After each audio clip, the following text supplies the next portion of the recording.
भिंडी जो है वो मेरी बेटी कंगना की फेवरेट सब्ज़ी है और मैं भिंडी को बहुत ही अलग अलग तरीके से बनाती हूँ। तो उनमें से ही एक तरीका आपके साथ शेयर कर रही हूँ। ये मेरी तरीके का भिंडी दो प्याज़ा है जिसमें हम ढेर सारा ऑयल नहीं डालने वाले हैं। सबसे पहले मैं कढ़ाई में थोड़ा सा ऑयल ले रही हूँ। अप्रॉक्सीमेटली हम 1 टेबलस्पून जितना ऑयल लेंगे। भिंडी बनाने में सबसे बड़ी दिक्कत वही आती है कि उसके अंदर से वो स्टिकी एक लिक्विड निकलता है, तो हमें बहुत डर लगता है कि सब्ज़ी ख़राब हो जाती है, इसलिए बनाते नहीं हैं। पर भिंडी बनाने का मैं आपको एक आसान तरीका बताती हूँ, चाहे आप कैसी भी भिंडी बनाएं। भिंडी को पहले बनाने से पहले कम से कम 3 घंटे पहले आप अच्छे से धो लें और उसके बाद उसको एक क्लीन टॉवल से पोंछ लें। बिल्कुल अच्छे से पोंछ लें ताकि कोई मॉइस्चर या पानी ना रहे, और उसके बाद उसके टुकड़े करके आप रख लें और फिर 3 से 4 घंटे बाद आप भिंडी बनाएं। बिल्कुल भी वो स्टिकी जो अंदर से लिक्विड निकलता है वो आपको परेशान नहीं करेगा। अब ये ऑयल तो गर्म हो गया है, बस उसमें मैं ये भिंडी डाल देती हूँ अभी, और हम हल्का सा भिंडी को फ्राई कर लेंगे। और ये मैंने अप्रॉक्सीमेटली आधा किलो भिंडी ली हुई है। हमें भिंडी को बस 5 मिनट ही चलाना है, ज़्यादा नहीं चलाना है। हमें ये भिंडी को फर्स्ट स्टेज में बहुत ज़्यादा नहीं पकाना है, हल्का सा ही पकाना है, बस 5 से 10 मिनट, कलर चेंज नहीं करना है। मैं भिंडी को एक बोल में निकाल लेती हूँ। अब यही टाइम पे यही पैन में मैं ये जो डाइस में कटे हुए प्याज है, ये एक मीडियम साइज़ का प्याज लिया था, उसको भी हल्का सा फ्राई कर लूँगी।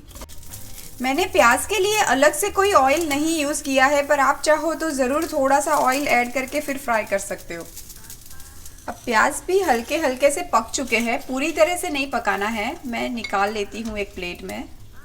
अब वापस से पैन में मैं 1 टेबलस्पून जितना ऑयल ऐड करूँगी और इसमें हम ऐड करेंगे ½ टीस्पून अजवाइन और चुटकी भर हींग, 4 से 5 कली लहसुन की और छोटा टुकड़ा अदरक बारीक काट के हम ऐड कर देंगे। अब मेरे पास यहाँ पे मीडियम साइज़ का बारीक, एकदम ही बारीक चॉप किया हुआ प्याज है, ये ऐड करेंगे। भिंडी तो प्याज़ा में 2 स्टेप में प्याज जाते हैं। प्याज डालते ही मैं ऐड कर देती हूँ नमक, ताकि प्याज जल्दी से सॉफ्ट हो जाए। अब प्याज को हम तब तक भूनेंगे जब तक एक अच्छा गोल्डन कलर आ जाए। प्याज में तो गोल्डन कलर आ चुका है। अब यही टाइम पे ऐड करेंगे 1 टीस्पून हल्दी, 2 टीस्पून धनिया पाउडर, 1 टीस्पून गरम मसाला, आप किचन किंग मसाला का भी इस्तेमाल कर सकते हैं, मिर्ची पाउडर जितना आपको तीखा पसंद हो उस हिसाब से।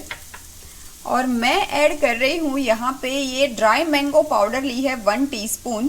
ये ज़रूर ऐड करें, ये बहुत अच्छा लगता है सब्ज़ी में। और ड्राई मैंगो पाउडर की खटास के कारण ना वो चिपचिपाहट भी भिंडी की कम हो जाती है। थोड़ा सा ही मसाले को भूनेंगे और अब ऐड करेंगे 3 टमाटर मीडियम साइज़ के, और अब ढक्कन लगा के मैं ये टमाटर को पकने दूंगी। 7 से 8 मिनट लगेंगे मीडियम फ्लेम पे। एक बार चेक कर लेते हैं। ये टमाटोस तो पक चुके हैं। बस यही टाइम पे हमने ऑलरेडी हल्की सी फ्राई की हुई भिंडी रखी थी, वो ऐड कर देंगे। और अब सारी चीज़ों को हम मिला लेते हैं। बस यही स्टेज पे मैं ढक्कन लगा के वापस सिर्फ 5 मिनट पकाऊंगी भिंडी को, जब तक कि थोड़ी सी सॉफ्ट हो जाए। और उसके बाद हम ढक्कन खोल के मीडियम फ्लेम पे आराम से 10 मिनट पकाएंगे, ताकि सारी जो चिपचिपाहट जो भी निकले वो सब खत्म हो जाए।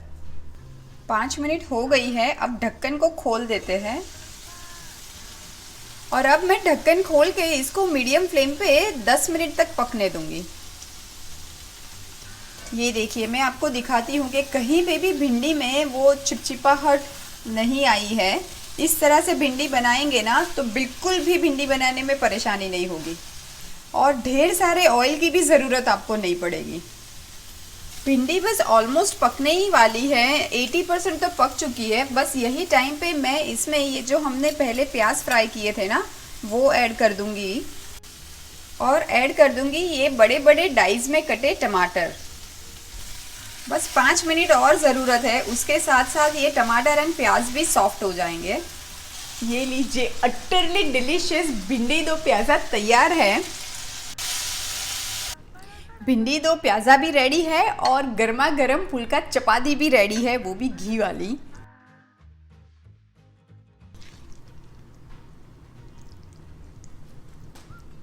और मैं ये भिंडी दो प्याज़ा सर्व कर रही हूँ गर्मा गर्म फुल्का चपाती के साथ। तो लीजिए, तैयार है गर्मा गर्म भिंडी दो प्याज़ा, जिसको मैंने बहुत ही कम तेल में पकाया है, और साथ में गर्मा गर्म घी वाली फुल्का चपाती।